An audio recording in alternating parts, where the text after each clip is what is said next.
America का visa अब refuse कसाई तो ना कर रहे हैं, अब आप मीट बेच रहे हैं, बहुत बढ़िया। सर प्लीज मेरी बात सुन लीजिए, आप दोनों एक मिनट, गर्द है नरेंद्र मोदी और अमित शाह और एक मिनट चेले हैं। नरेंद्र मोदी, अमित शाह और आप पता नहीं कहाँ का जितना चिल्लाओगे मेरी बात सुन, आपका बैठेगा। टेररिस्ट, मोदी को कोई फर्क नहीं पड़ रहा है, टेररिस्ट, मोदी को कोई फर्क नहीं पड़ रहा है। और जिस दिन आपके सर, टेररिस्ट ने इधर आंख उठा के भी देखी ब्रिगेडियर प्रोग्राम में नहीं जा पटाखा भी बम लगेगा और चारपाई के नीचे छुप हो गया। दहशतगर्द फौज से ताल्लुक है इनका। दहशतगर्द तो आप हैं, अब तो कसाई भी बन गए हैं आप, अब तो मीट बेचने जा रहे हैं। जुल्म करते हैं, औरतों पे जुल्म करते हैं, जब इनको थप्पड़ लगता है तो फिर बालाकोट होता है। बिल्कुल, थप्पड़ आपको लगा था जब आपने 1.5 लाख औरतों के साथ थप्पड़ लगता है तो बालाकोट होता है। तो आपको मालूम है ब्रिगेडियर साहब प्लीज, पाकिस्तान आर्मी बहुत अच्छी है। 1.5 लाख औरतें आप अपने लोगों को बेवकूफ बना सकते हैं, दुनिया को नहीं बना सकते। सर क्या हम ये खत्म करते हैं? हम डरपोक हैं आलिया, और ब्रिगेडियर साहब बहुत बहादुर हैं, हर लड़ाई इन्होंने हार गए हैं।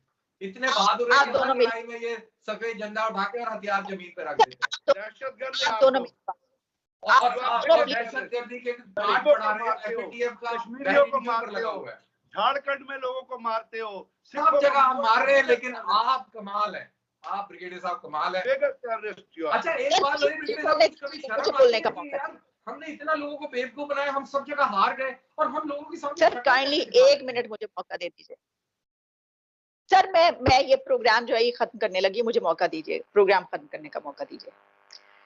मैंने आज ये प्रोग्राम ये जब स्टार्ट किया था तो मेरा मकसद ये था नाजरीन कि मैं जो दोनों तरफ ट्रस्ट डेफिसिट है, मेरा हमेशा प्रोग्राम में ये कोशिश खत्म करके, अगर हम टीवी पर बैठकर, अगर हम अपने व्लॉग्स में, अगर हम अपने चैनल्स पर बैठकर अपने आप पे काबू नहीं पा पा रहे और हम एक दूसरे से इस हद तक नफरत करते हैं कि हम एक दूसरे की बात सुनने के लिए तैयार नहीं होते, तो फिर इस रीजन का क्या बनेगा? एक टाइम फिर ऐसा आएगा कि जंग के अलावा कोई हल नहीं होगा, और जंग में क्या होगा? नुकसान सिर्फ इंसानियत का होगा। और यही वजह थी, मैं ये चाह रही थी कि हम दोनों कंट्रीज के दो लोग बैठकर, दो जिम्मेदार लोग बैठकर एक दूसरे को बहुत ही अच्छे तरीके से, ये जिस तरीके से हमने किया इस तरीके से नहीं, हम एक दूसरे के ऊपर ब्लेम गेम के बजाय हम ये करते कि देखिए ये सूरत हाल है, इसको इस तरह ठीक किया जा सकता है, ये सूरत हाल है, इसको इस तरह ठीक किया जा सकता है। लेकिन हमने सारा टाइम जो एक दूसरे के करने में गुजार दी। अब मैं इसके ऊपर बहुत सारी चीजें इसमें से नहीं जाएंगी प्रोग्राम में, और मेरी जो ख्वाहिश थी कि हम वो नहीं हो सकी, लेकिन मैं आप दोनों का शुक्रिया अदा करती हूँ। और ब्रिगेडियर साहब thank you so much for your time. Colonel साहब थैंक्स अ लॉट, बहुत शुक्रिया कि आपने मेरे प्रोग्राम में शरीक को टाइम दिया। आप दोनों का बेहद शुक्रिया, thank you very much. Okay bye bye.